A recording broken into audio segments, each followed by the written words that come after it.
šodien es atrodos Ukrainā, Dnipro pilsētā, kurā 17.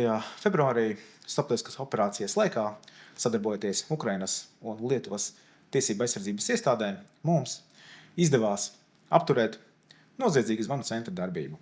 Krāpnieki piedāvāja atgūt iepriekš zaudētos līdzekļus, uzdodoties par dažādiem juridisko pakalpojumu sniedzējiem. Šeit, Ģiprā, mēs esam realizējušies, veikuši vairāk kā 32 kratīšanas, aizturējuši 11 cilvēkus un noskaidrojuši, ka vairākās filiālēs strādāja gan tie, kas palīdz atgūt iepriekš zaudētos līdzekļus, gan arī tie, kas palīdz investēt. Viss šī organizētā noziedzīgā grupa pelnīja vairāk kā 100 000 eiro mēnesī.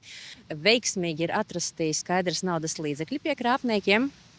Vairāk kā 400 000 eiro vērtībā gan ASV dolāri, gan eiro, gan Ukrainas grivnas un Lielbritānijas mārciņas.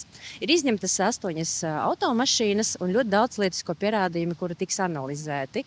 Portatīvie datori, telefoni, zibatmiņas un dažādi citi datu nesēji, kuru saturā ir vērtīgie pierādījumi. Kamēr mēs esam šeit, mēs esam redzējuši daudz ko, mēs esam piedzīvojuši daudz ko, un jāsaka, ka es varu teikt tikai tos labākos vārdus par mūsu kolēģu profesionalitāti, motivāciju.